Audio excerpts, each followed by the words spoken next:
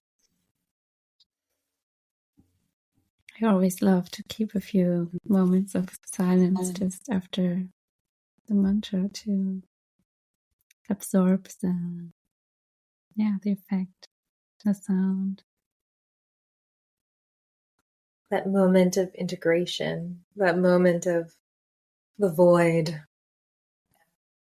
I definitely recommend when you sing mantras to everyone to allow yourself that space afterwards to notice your breath, notice the quality of your mind,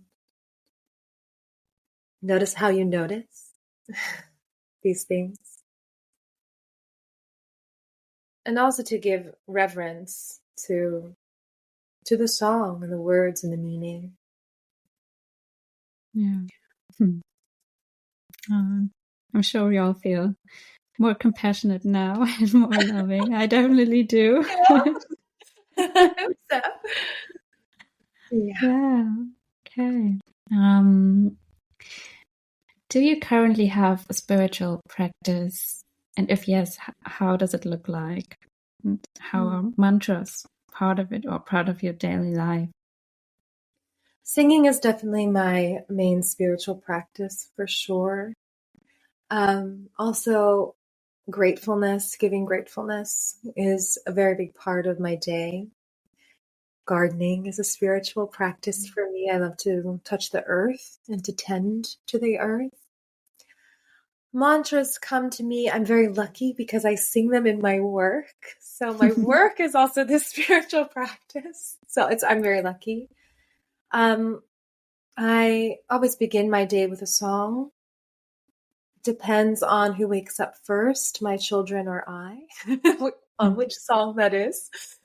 But which song was it today? Good morning, good morning, good morning, good morning. It's great to be alive. Because they were still sleeping and it was almost 8 o'clock. We need to get Wow. But I love to have a practice.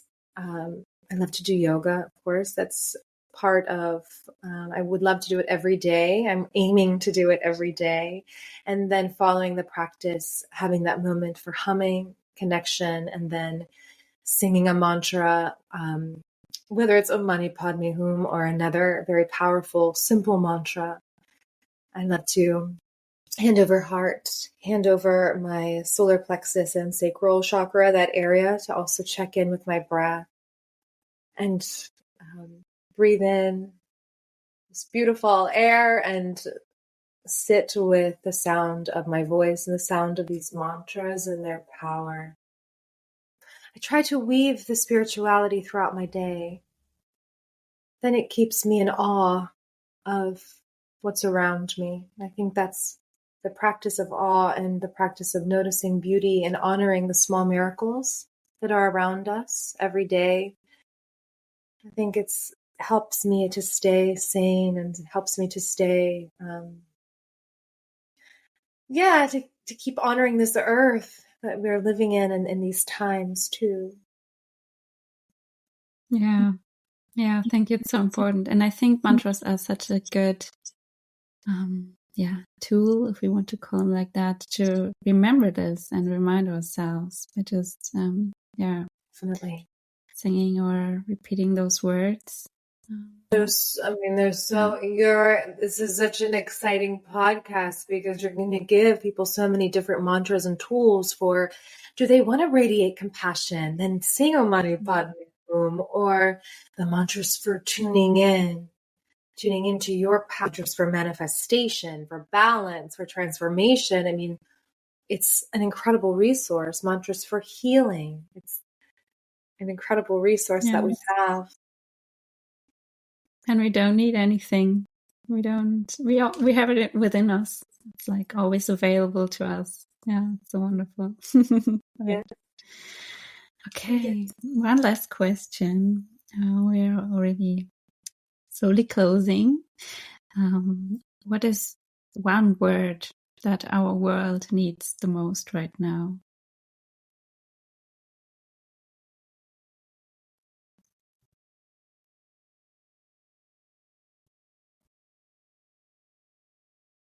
understanding.